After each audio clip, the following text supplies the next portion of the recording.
सलाम, नमस्ते, सत श्री अकाल. मी आहे डॉक्टर दीप्ती वाघमारे. आज पुन्हा एकदा घेऊन आली आहे मनोरंजनाची मेजवानी.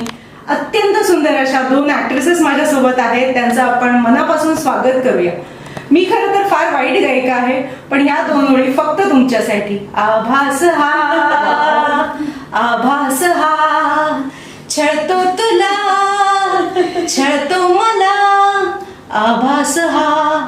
सो कॉपीराईट याच्या आधी गाणं बंद केलं, कारण की खरंच हे गाणं मी लहान असल्यापासून, मी टीनेजला असल्यापासून खूप खूप खूप आवडतं.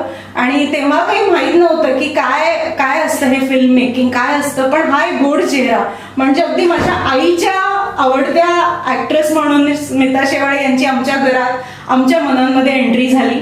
त्याचबरोबर नुपूर मॅम. खरं तर म्हणतात ना, पुण्याला कलेचा वारसा आहे आणि म्हणूनच डॉक्टर आणि भरतनाट्यम डान्सर अशा दोन पेरेंट्सच्या संस्काराखाली वाढलेलं हे छोटंसं गोड लेकरू आता आपल्या समोर घेऊन आलं आहे एक भन्नाट कलाकृती. तुम्ही ह्या मूवीसाठी, म्हणजे ज्याच्याबद्दल आपण आता बोलणार आहोत, जरूर जरूर जरूर या. आपण बोलत आहोत आज संत ज्ञानेश्वरांची मुक्ताई. सो मुक्ताई म्हणजे मुक्ताबाई खरं तर, पण ज्यांना आपण दिलेला आहे एक औदा किंवा एक स्थान मुक्ता आई यांचं. सो सगळ्यात छोटी बहीण असली तरी सगळ्या भावंडांना घेऊन चालणारी. तुम्ही सुद्धा खूपदा हे अनुभव केलेला असेल की सगळ्यात छोटी बहीण जरी असली तरी ती मोठ्या भावावर दादागिरी नक्की करते.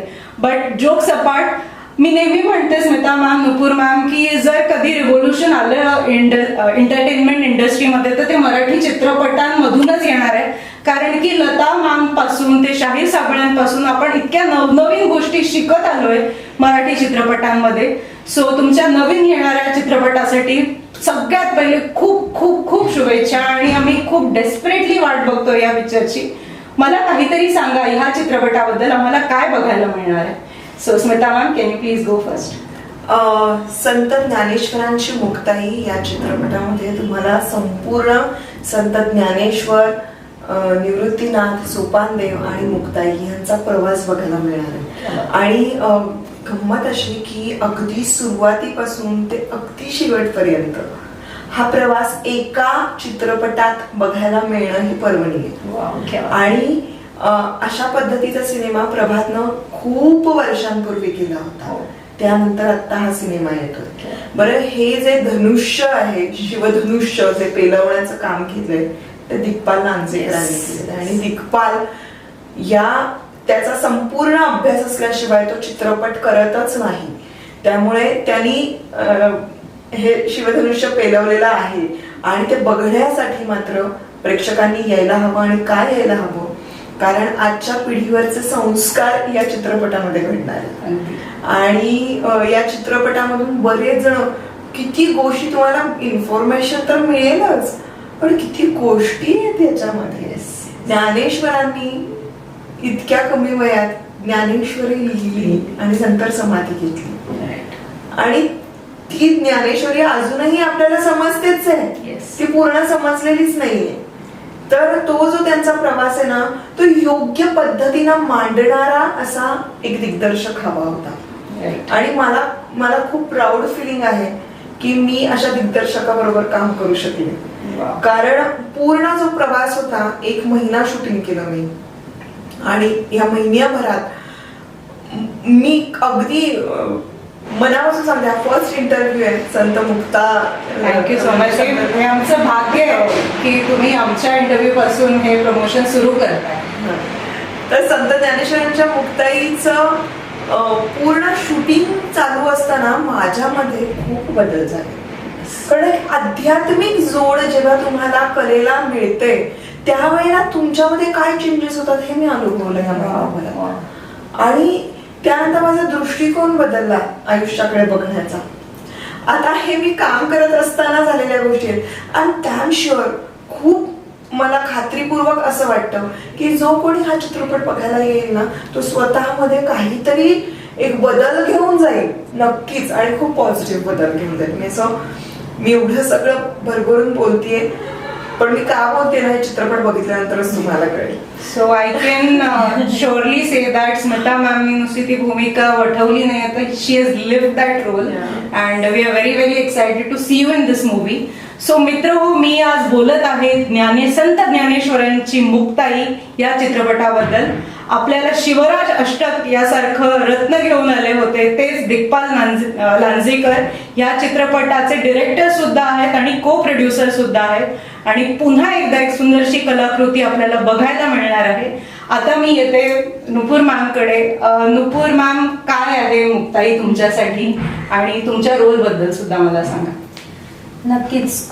खूप खरंच म्हणजे जेव्हा दिग्पाल दादाने विचारलं की तू रखुमाईची भूमिका करशील, वा, तर खरंच खूप छान वाटलं. कारण आपण रखुमाई म्हटलं की आपल्या डोळ्यासमोर ती एक सुंदर मूर्ती येते जी हात कमरेवर ठेवलेले आहेत तिने आणि एक थोडंसं स्मित हास्य आहे तिच्या चेहऱ्यावरती.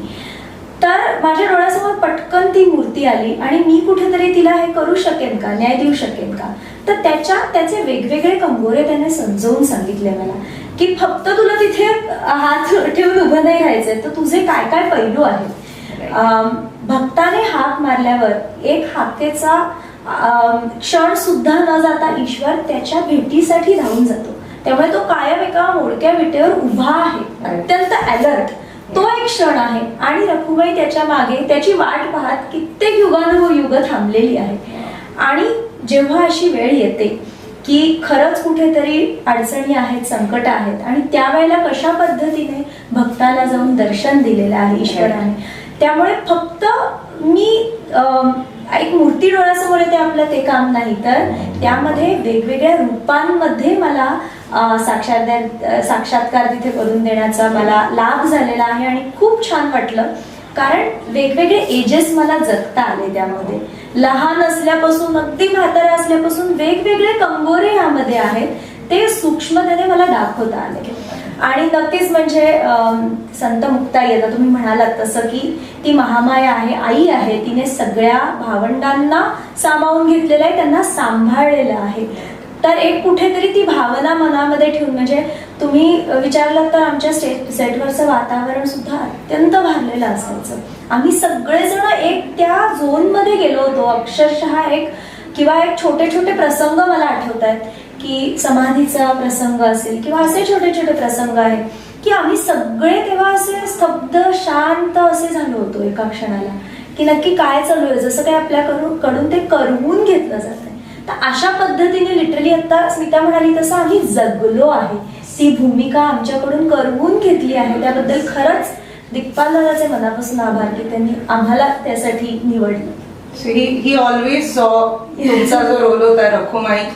आणि before I come back to Smita ma'am, मला एक छोटीशी गोष्ट सांगावीशी वाटते. आजकालच्या पिढीच्या ना तोंडावाटे बऱ्याचदा काही अपशब्द निघतात, पण तेव्हा आपण एका प्राण्याच्या तोंडून वेद वळवून घेणं ही एक खूप मोठी गोष्ट आहे. आणि आपण असं म्हणतो ना की हा धार्मिक पिक्चर आहे किंवा धार्मिक फिल्म आहे, तर मी खरं तर हे मोडून इच्छिते की ही धार्मिक मूवी नाहीच आहे, ही सामाजिक मूवी आहे. कारण तुमच्या ट्रेलरचा टीजरचा पहिलं वाक्यच होतं की कर्मकांडानं गांजलेल्या समाजासाठी. सो फक्त हिंदूंनीच नव्हे तर प्रत्येक भारतीयांनी रादर हा मूवी, आय होप सो की हा भारताच्याही बाहेर गेला पाहिजे, की जिथे फक्त एकाच व्यक्तीला किंवा एकाच समाजाला महत्व न देता we equal as a people आणि आपल्या आयुष्याचं सोनं करा, हा एक बेसिक संदेश आपल्याला ज्ञानेश्वरांनी दिलाय. आणि जसं स्मिताताई म्हणतात तसं वी आर स्टील लर्निंग पसायदान. म्हणजे 20-22 ओळींची ती एक आधी आपल्यासाठी कविता होती, शाळेत पाठ करायची. हळूहळू ती लाईफचा पार्ट झाली and we are still exploring something or the else. Coming back to you Smita ma'am, वेगवेगळ्या भूमिकांमध्ये तुम्हाला पाहिलंय. तूच माझ्या संगातीमध्ये पाहिले, आमची जानूची क्यूट जोडी पाहिली मुरांबामध्ये, आणि जसं मी म्हणाले आभास हा इज लाईक म्हणजे काय म्हणतात काळ्या दगडावरची रेग. आणि अशाच ह्याच्यामध्ये तुम्ही सुभेदारमध्ये सुद्धा खूप छान भूमिका केली. पण आता ह्या मूवीमध्ये तुमचा रोल जर तुम्हाला अलाउड असेल तर will you be able to tell something about it? Yeah definitely. या चित्रपटातला माझा रोल माझ्यासाठी आजपर्यंत मी केलेल्या कामांमधला चॅलेंजिंग रोल. वाव. कारण यामध्ये पूर्ण प्रवास, ज्ञानेश्वर माऊलींबरोबरचा संपूर्ण प्रवास आणि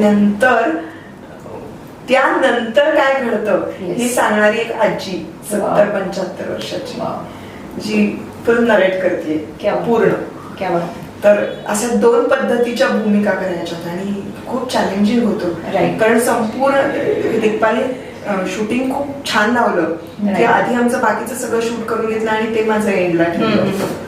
सो ती बोलत असताना तो सगळा प्रवास उभं राहणं, तिच्या डोळ्यासमोर उभं राहणं फार गरजेचं होतं. आणि मला असं वाटतं की प्रेक्षकांना रिप्रेझेंट करणारं हे कॅरेक्टर आहे. Right. म्हणजे प्रत्येक वेळेला इतकी ती देव माणसं होती ना की त्यांच्या आयुष्यात जे घडत होतं ते समाजाला घडवण्यासाठीच ते होते. म्हणूनच तर ज्ञानेश्वरी लिहिली गेली. पण ते जे करत होते ना ते बघताना जे तिथले आजूबाजूचे लोक किंवा प्रेक्षक वर्ग जो आपला जाणार आहे तो जो अवाक होतो की एवढ्या वयात हे घडतं.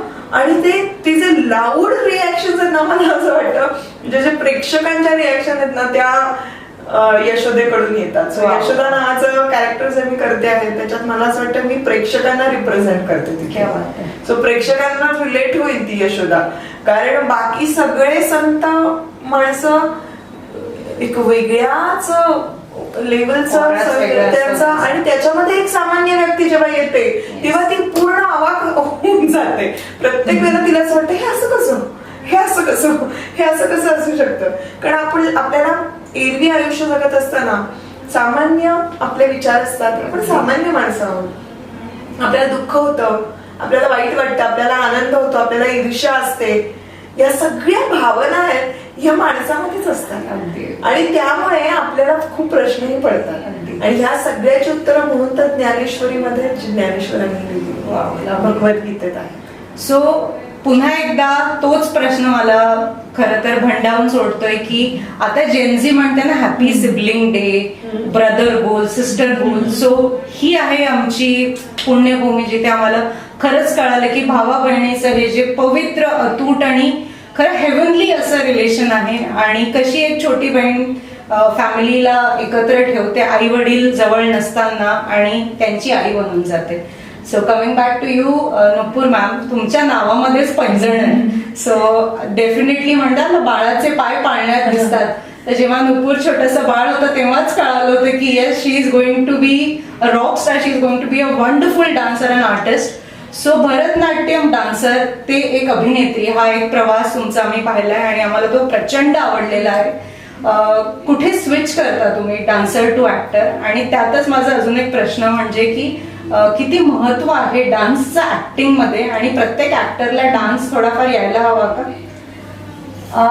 खूप छान प्रश्न आहे. जसं तुम्ही म्हणालात की मला नृत्याचं बाळकडू मुळात घरातूनच मिळालं. म्हणजे मी लहानाची मोठी सतत ते संस्कार माझ्या कानावर मी बघत होते, ऐकत होते नृत्य आणि संगीत आणि अशीच मी मोठी झाले. त्यामुळे माझ्या नकळत माझी पावलं नृत्याकडे वळली आणि कुठेतरी ते भिनत गेलं अंगामध्ये आणि मी नृत्य सादर करायला लागले. येस, तुम्ही म्हणालात तसं तो प्रवास खूप छान होता. नृत्यांगना होणं हेच काय माझ्या डोळ्यासमोर होतं. कधीही मला असं वाटलंही नाही की मी अभिनय क्षेत्राकडे वळेन. नक्कीच मी नृत्य नाट्य सादर करायचे. तर त्यावेळेला वेगवेगळ्या भूमिका मी सादर केलेल्या आहेत. माझ्या आईचे वेगवेगळे प्रोडक्शन होते, डॉक्टर स्वाती दैठणकर. सो विवेकानंद असतील किंवा अशा वेगवेगळ्या भूमिका, त्याचा अभ्यास मला करता आला. त्यांची बॉडी लँग्वेज म्हणजे स्वतः मी नृत्यांगना आहे पण जेव्हा मी ते प्रेझेंट करते तेव्हा मला हातवारे नृत्यांगनेचे आले नाही पाहिजे. त्यावर मी कसोशीने मेहनत घेतली कारण तो एक स्टेज परफॉर्मन्स होता. पण कॅमेरा समोर करताना मला असं वाटेल तो एक अभिनय अजून वेगळा होतो. कॅमेराशी तुम्हाला संवाद साधायचा असतो. इथे समोर तुमच्यासमोर लाईव्ह ऑडियन्स असतो, त्यांच्याशी संवाद साधायचा असतो. तो नक्कीच मला असं वाटते की ते बारकावे मला करून करून काम करून मी ते कुठेतरी अक्वायर केले. पण निश्चितच तुम्ही म्हणालात की मी असं कधी अभिनयाचं शास्त्रशुद्ध शिक्षण असं कधी घेतलं नाही. मी नृत्यामध्ये मास्टर्स केलं, सगळं त्याचं प्रॉपर शिक्षण घेतलं. पण अभिनयाकडे मी अत्यंत ऍक्सिडेंटली आले. हा. माझे कुठेतरी फोटो बघितले गेले. इनफॅक्ट दिग्पाल दादानेच माझं नाव एका मालिकेसाठी सुचवलं आणि बाजी ही मालिका मला मिळाली. तेव्हा मी अँकरिंग करत होते पूर्वी दमदमादमसाठी आणि अजून काही Oh shows. yes, how can we forget that? Yes, yeah, So, so अशा काही गोष्टी होत्या किंवा मी एक डेली सोप सुद्धा पूर्वी केली Right, होती. right. पण जेव्हा मला ही लीड ची ऑफर आली तेव्हा नक्कीच मला थोडं दडपण आलं, पण एक नृत्य माझ्या बरोबर होतं आणि ते अत्यंत सशक्त माध्यम आहे स्वतःला एक्सप्रेस करण्याचं. त्यामुळे न डगमगता मी कॅमेरासमोर उभी राहू शकले कारण माझ्या जवळ तो नृत्याचा अनुभव होता. आणि नक्कीच त्यानंतर हळूहळू कॅमेरा बरोबर कसं तुम्ही कम्फर्ट झोन एक असतो तो होतो, ते मला असं वाटतं काम करूनच हळूहळू आला. आणि मग त्यानंतर माझी तुझी रेशीम गाठ असेल किंवा अगदी आत्ताचा सुभेदार असेल, ह्या सगळ्या गोष्टींमध्ये एक मॅच्युअर अभिनय माझा सतत केल्यामुळे तो येत गेला. सो मी आता मॅनिफेस्ट करते आणि नॉट ट्राईंग टू बोस्ट, पण जे जे आम्ही चॅनलवर काहीतरी असंच नकळत मॅनिफेस्ट करतो ते होतं. सो लवकरच तुमचा डान्स फिल्म यावी आणि ज्यात आम्हाला डान्स अँड ऍक्टर नक्की बघायला मिळावी. So coming back to both of you now, मी खरं तर माझ्या प्रेक्षकांना हे आवाहन करते आणि कळकळीची विनंती करते की प्लीज आपण जेव्हा हिस्टॉरिक मूवी बघतो किंवा पौराणिक मूवी बघतो त्याला जज न करता बघा, त्यातनं जितकं ऍब्झॉर्ब करता येईल तेवढं बघा. ही ना larger than life, larger than universe अशी कॅरेक्टर आहेत. खरं तर मोठ्या पडद्यावर सुद्धा त्यांना आणणं हे फार मोठं काम आहे, जे दिग्पाल सरांनी खूप लिहिलंय आतापर्यंत ते करत आले. आय एम व्हेरी शुअर की मुक्ताईमध्ये सुद्धा आम्हाला असंच डिवाइन कनेक्शन मिळणार आहे. सो डोंट जज, just enjoy it as a art piece आणि त्यातनं तुम्हाला जितकं ॲब्झॉर्ब करता येईल तितकं नक्की करा.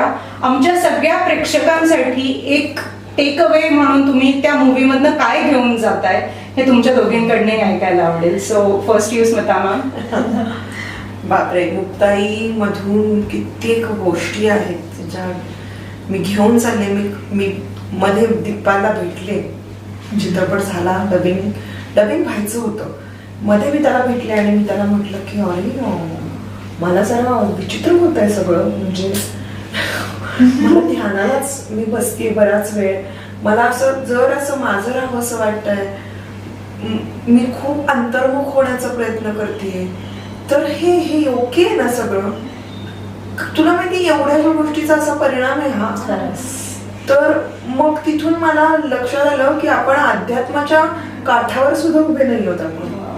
आणि जर का आपण तिकडे जायला सुरुवात केली तर किती विलक्षण अनुभव असेल हा. सो मला ते अनुभूती देणारा हा चित्रपट मला वाटला की माणूस म्हणून मला एक रिअलायझेशन झालं की आपण आपली कर्म करायचीच असतात.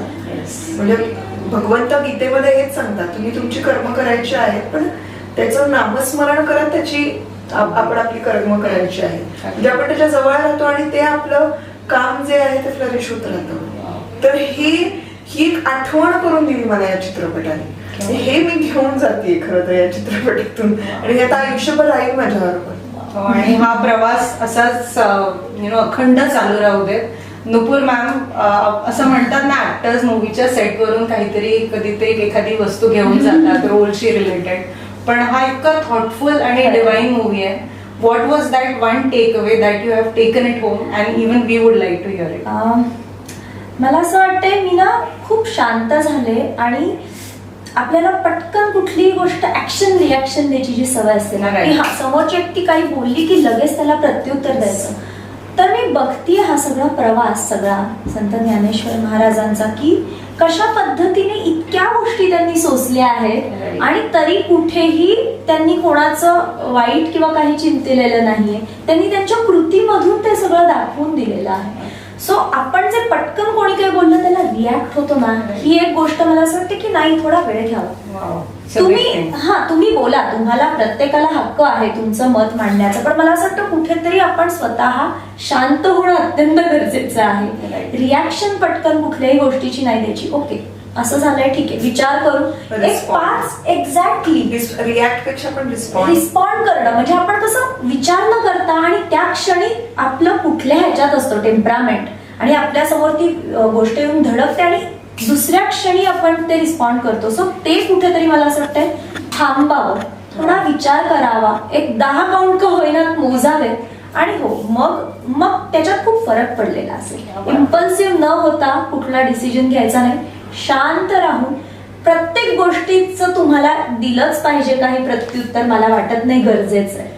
काही न देता सुद्धा खूप काही आपण बोलून जाऊ शकतो. सो ही गोष्ट मी शिकली. आपला अगदी कॅन्डिड पासून आता खूप डीप आणि इंटेन्स टॉपिकवर आला इंटरव्ह्यू. सो उत्तरार्धाकडे जाण्यापूर्वी let's come back to reality. आपण we are literally running around the clock right now. एका क्लिकवर सगळं काही चेंज होतं. जसं तुमच्या म्हणतात फ्रायडेला सगळे इक्वेशन चेंज होतात. सो तुम्हाला मी स्मिता मॅम विचारू इच्छिते की एक फॅमिली पर्सन, एक ऍक्ट्रेस आणि एक सक्सेसफुल युट्यूबर, हा तारेवरची पण नाही म्हणणार, हे खरं तर म्हणजे सुईवर उभं राहण्यासारखं येते. ही कसरत तुम्ही कशी मॅनेज करता? आणि आज आपण पुणे बिझनेस क्लब, सपना काकडे यांचा आज कार्यक्रम होता अॅन्युअल अवॉर्डचा, तिथे भेटलो. तुम्ही पाहिलं किती छान वुमन एंटरप्रेन्योर त्यांची स्वप्न पूर्ण करतात. सो तुम्ही दिलेला हा एक मंत्र खरंच त्यांच्यासाठी पण खूप खूप महत्वाचा ठरेल. So what is that mantra? How do you manage this all? Oh God, पण तू म्हणतेस आणि तू हे म्हणून माझं कौतुक केलं, त्यासाठी आधी तुला थँक्यू खूप. कारण हे जाणणारे लोक पण खूप कमी असतात की ही तारेवरची नाही सुईवरची कसरत आहे. हे जाणणारे लोक कमी असतात कारण खरंच ही कसरत होते. आपल्या मुलाला तेवढाच वेळ द्यावा असं खूप मनापासून वाटतं. त्याच्याबरोबर प्रत्येक क्षण एन्जॉय करावा हे खूप वाटत असतं. आपल्याला सुद्धा ऍक्टर म्हणून पर्सनली आपण ग्रो होणं खूप इम्पॉर्टंट आहे. त्यामुळे वाचन इम्पॉर्टंट आहे, आपली साधना इम्पॉर्टंट आहे, आपला एक्सरसाइज इम्पॉर्टंट आहे. त्याच्यानंतर आपण आणखीन काय बघतो हे इम्पॉर्टंट आहे, तेव्हा जाऊन कलाकार घडतो. म्हणजे कलाकार म्हणून एवढा सगळा अजेंडा आहे की जो मला करायला पाहिजे रोज आणि तो डेली मध्ये करायला हवा. त्यानंतर आई म्हणून एक कर्तव्य असतात ती मुलाला, अरे यार माझ्या हातचा एक दिवसातून एखादा पदार्थ तरी घडलाच पाहिजे, नाहीतर मग तो गिल्ट येतो आपल्याला. गिल्ट घ्यायचं नाही असं म्हणतो आपण, पण तरी सुद्धा आपल्याला एक ते आपल्याला करायचं असतं. कोणी आपल्याला सांगितलेलं नाही पण ते आपल्याला करायचं असतं. किंवा कबीरचा अभ्यास घेणं हे मी प्रेफर करते. मला असं वाटतं त्यांनी नको ट्युशनला जायला, मीच अभ्यास घेतला पाहिजे. हे खूप हे जे आपण ओढवून घेतलेलं आहे त्याच्यामध्ये युट्यूब मध्ये. आणि मला असं वाटतं की युट्यूब चॅनल माझं ना घडतंय. ते कसं घडतंय कारण मला ह्या सगळ्या गोष्टी हव्या असतात. तिथे मला प्रश्न पडतात, तिथे मला असं वाटतं अरे हा प्रश्न मला पडतोय तसंच हा माझ्या आणखीन मैत्रिणींनाही पडत असणार आहे. आणि मग तिथे मला असं वाटतं, म्हणजे मी माझ्या DIY रेमेडीज सांगत असताना मी आधी लोकांना हे सांगत असते, रिलॅक्स व्हा, शांत बसा, म्युझिक लावा बरं एखादं छानच आणि आता स्वतःला पॅम्पर करा. आणि म्हणून मी तुम्हाला एक फेस मास्क सांगणार आहे की घरच्या घरी कसं बनवायचा. सो हे मला ना तिथून ती प्रेरणा मिळते. म्हणजे मी ज्या हर्डल्स मध्ये असते तिथून मला असं वाटतं की अरे बापरे हे प्रश्न आहे, हा प्रश्न आहे, हे माझ्यासारखं इतरांनाही पडत असेल, त्याचं सोल्युशन आपण द्यायला पाहिजे. आणि असं ते युट्यूब घडत आहे. त्याचं एकमेकांची सांगड आहे एकमेकांमध्ये. पण मी एकच सांगेन की स्त्री म्हणून ना आपल्यामध्ये आपण मल्टीटास्कर असतो आणि हे आपल्याला जन्मजात मिळालेलं आहे पूर्वीपासून. तर त्यामुळे ती आपली पॉवर आपण समजायला हवी. आणि ही पॉवर जर आपल्याला समजली ना तर ती कुठे खर्च करायची आणि कुठे खर्च करायची नाही हे आपल्याला समजावं.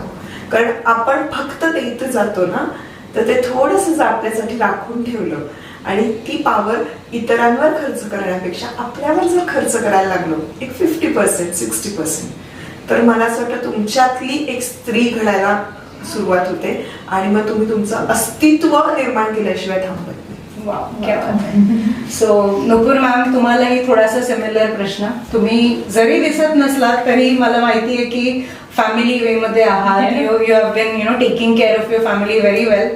तुमचे खूप सोशल मीडियावर आम्हाला फक्त डान्स रिलेटेडच पोस्ट दिसतात आणि मग जेव्हा इंटरव्ह्यू घ्यायची वेळ की काय जाणून घेता येईल यांच्याबद्दल. So if you had to describe your life as a dancer, as an actor, तुम्ही काय शब्दामध्ये किंवा एखाद्या मूवीच्या नावामध्ये किंवा गाण्यामध्ये कसंही तुम्ही कसं डिस्क्राईब कराल ते?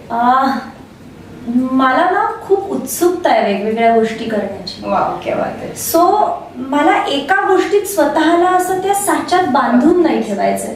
मला एक्सप्लोअर करायचे वेगवेगळ्या गोष्टी आणि ट्राय करायचं मला खूप आवडतं हे. आणि माझ्या आईवडिलांनी कधी मला कुठलं बंधन घातलं नाही की तू हेच कर. आता स्वतः ते म्युझिक फील्डमध्ये आहेत तर त्यांनी कधी असं नाही सांगितलं नाही तू फक्त नृत्यच करायला पाहिजेस, तू कधी अभिनय करू नकोस. नाही, तुला आवड आहे ठीक आहे, तुला विचारलंय समोरून आजमावून बघ स्वतःला काय होतंय. मी ढोलसो वाजवते, मला फिरायला प्रचंड आवडतं, मी खूप फिरते, कुठे प्रोग्रामच्या निमित्ताने मला जायला मिळतं. सो मग मी तिथे 2-3 दिवस काढते आणि पटकन एक छोटीशी ट्रिप करून घेते. एकटीला फिरायला आवडतं मला खूप. सो घरामध्ये सुद्धा आता तुम्ही म्हणालात लहान मुलगा आहे माझा 4 वर्षाचा, सो त्याच्याबरोबर सुद्धा मला किती वेळ घालवता येईल. जसं स्मिताची कसरत आहे तशीच आम्ही घरातून निघताना सगळे अरेंजमेंट्स करून निघत असतो की आपल्यालाच कुठेतरी गिल्ट येत असतं, कोणी आपल्याला कधी म्हणत नाही. पण येस, मी एन्जॉय करते या सगळ्या गोष्टी करणं आणि सतत काहीतरी करत राहणं. मला असं वाटतं हे आपल्या मेंटल हेल्थसाठी खूप गरजेचं आहे. मला असं वाटत नाही की पैसे कमवण्यासाठीच प्रत्येकाने काही ना काहीतरी करावं, स्वतःची आयडेंटिटी निर्माण करावी किंवा काही करावं. मला असं वाटतं काही, मग ती कुठलीही कला असेल, पाककला असली तरी सुद्धा त्याच्यातून तुम्हाला काहीतरी नवीन गोष्टी सुचत असतात, इनोव्हेशन तुम्ही करत असता, क्रिएशन करत असता. सो नक्कीच मी फक्त नृत्यामध्येच वेगवेगळ्या कोरिओग्राफी करते असं नाही, पण ह्या सगळ्या 4-5 गोष्टी आहेत ज्या मला आजमावायला आवडतात आणि त्याच्यातून मला मनापासून आनंद मिळतो, ते मी एन्जॉय करते. So yes, I would say की एका शब्दात अगदी सांगायचं म्हटलं तर क्रिएशन किंवा काहीतरी वेगळ्या गोष्टी एक्सप्लोर करायला. मी नावं देईन तुम्हाला. फर्स्ट स्मिता मॅम, तुम्ही मला सोनचाफ्यासारख्या वाटतात. त्याचा गंध वर्षानुवर्ष अजून आमच्या स्मृतीमध्ये राहणार आहे. And you will be like a multifaceted diamond. खूप सारे कंगूर आहेत आणि अजून काही अनएक्सप्लोर्ड करायचं पण आहे खूप. So yes, we would like to know more about both of you in upcoming promotions. आणि तुमचा निरोप घ्यायच्या आधी मी पुन्हा माझ्या प्रेक्षकांना ठामपणे सांगते, आणि कारण माझा हक्क आहे तुमच्यावर म्हणून सांगते की नक्की हा चित्रपट बघा. तुमचं लॉजिक तुम्हाला चॅलेंज करेल की अरे what I am doing in this bad chaotic world. जसं मॅमचं पण एक ट्रान्सफॉर्मेशन आपण पाहिलं, तसं कुठेतरी तुमच्या मनाला एक काय म्हणतात टोचणी देणार की खरंच थोडा अच्छा बनके देखते यार. सो ह्या कार्यक्रमाची, ह्या छोट्याशा कॅन्डिड इंटरव्ह्यूची सांगता मी करणार आहे ज्ञानेश्वर माऊलींच्या 4 ओळींनी. दुरितांचे तिमिर जावो, विश्व स्वधर्म सूर्य पाहो, जो जे वांछिल तो ते लाहो, प्राणी जात.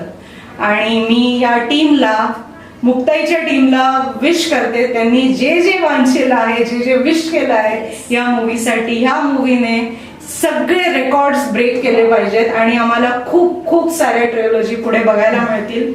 Thank you so much. You have literally made my day. Thank you so much.